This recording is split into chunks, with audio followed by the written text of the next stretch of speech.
December 14th, 2012. It's a day that none of us will ever forget, and obviously it's a scar that still remains on Newtown, Connecticut to this day. Of course, everyone knows the story and what happened at Sandy Hook Elementary School and the 20 children and 6 adults that we lost that day. But as we unfortunately have to remind you so often here on RFL, since then little has changed when it comes to guns and gun safety laws. Still, for those most impacted by Newtown, that struggle continues nearly a year to the day. Now joining us is Poe Murray. She, the vice chairman of the Newtown Action Alliance, one of the groups that you will see often going door to door in Washington, pleading for new gun safety laws. And it should also be mentioned you'll be going down also next week, next Wednesday, meeting not just with lawmakers, but trying to get the attention of the nation's capital. Yes.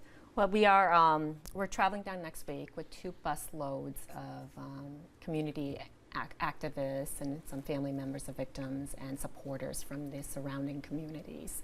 And we are headed down there for 2 days, actually this time to honor the community leaders and clergy's plea for keeping this anniversary apolitical.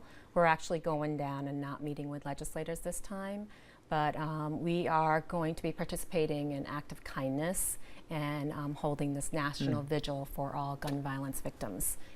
Pope, before I talk about what has and really hasn't changed in the last year, how is Newtown doing? And we obviously saw the reminder, with the tapes that were, the audio tapes recently released, but it just seems that this is still so raw. I know whenever reporters go up there, there's almost a plea, like, please, just stay away. We've just had so much. How is the community doing? Well, as you can imagine, it's still very emotional for us. And one of my good friends, the Reverend Matt Krebin, yesterday said that Newtown is cracked.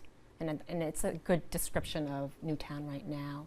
But yet, there is light shining through. There's a lot of good that's happening.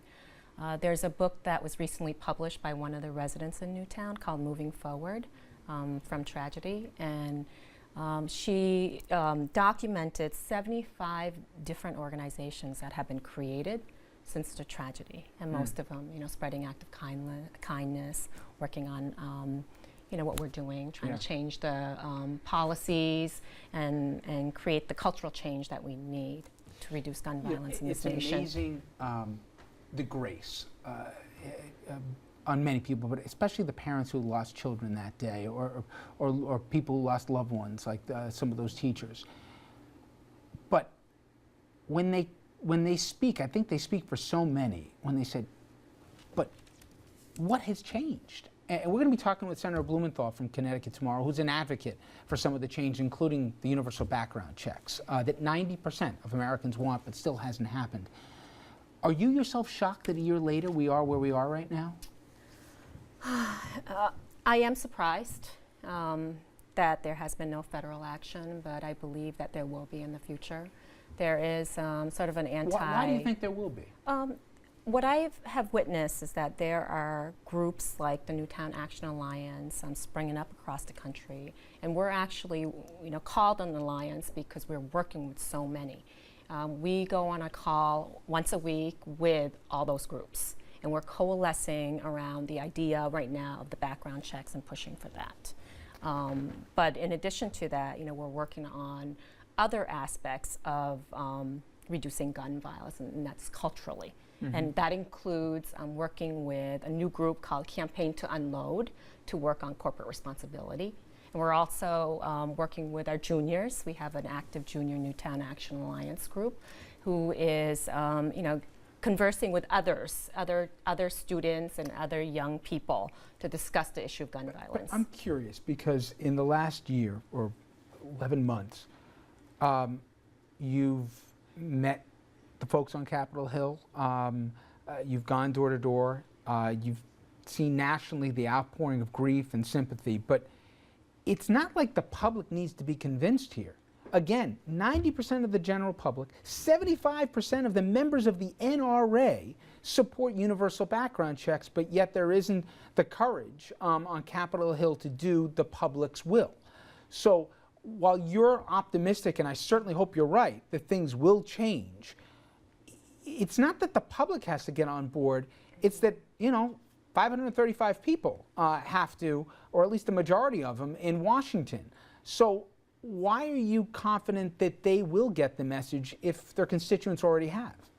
This is why we're traveling down to D.C., right? We're a constant reminder of what happened on December 14th, and we're going down. And in fact, we just sent an invitation for every single legislator to attend the National Vigil for the gun violence victims, and we hope that many of them will attend.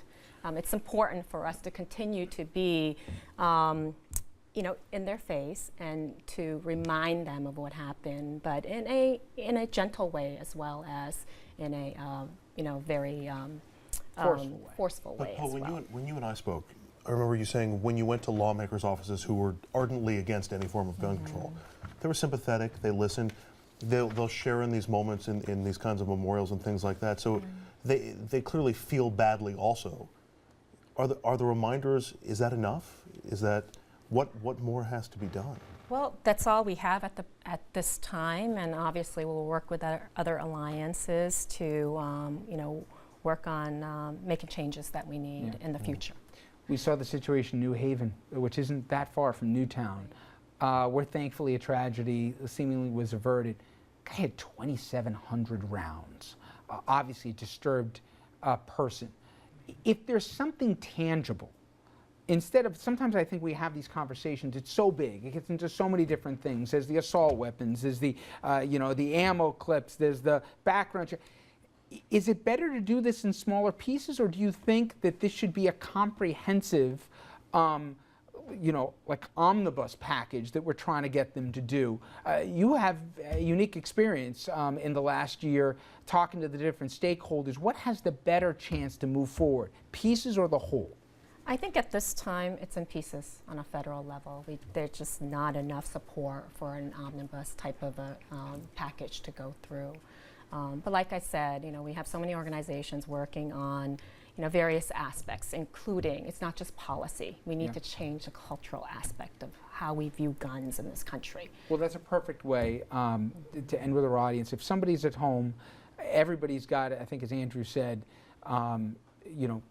grief, and everyone can relate. I remember the next day, talking about putting your kid on that school bus, or, and the thoughts that went through your mind, wherever you were. It doesn't matter where in this country. But if there's somebody at home that you're trying to say, it doesn't have to be this way, what would be the one message or the one action point you ask our audience to do? Well, the theme for our trip down to Washington, D.C. is Honor with Action. And we would ask your viewers, to take a small step as we go through the anniversary and as we go head into the new year. If they are very serious about doing something, they can take small action. We have our website, newtownaction.org. They can go there. There are many steps that you can take. I'm going to link that to our website as well, everyone. Okay, I know this next weekend, next Friday and Saturday is going to be very difficult, obviously, for Newtown, for the country, but particularly for Newtown. And I appreciate not just you coming and joining us tonight, but all the efforts you've done and will do going forward. Pomari, thank you very much. Thank you for having me. All right, everyone. Reminder here, tomorrow and all next week on RFL, we will be focusing on the fight for greater gun safety and some new laws as we approach that one-year anniversary of Newtown on the 14th, 1 week from this coming Saturday. Okay, coming up next, we'll switch gears here. A major announcement out of Florida for a man who could be the Heisman Trophy winner, but also could have seen the inside of a jail. We're going to talk about the developments in the Florida State case right after this.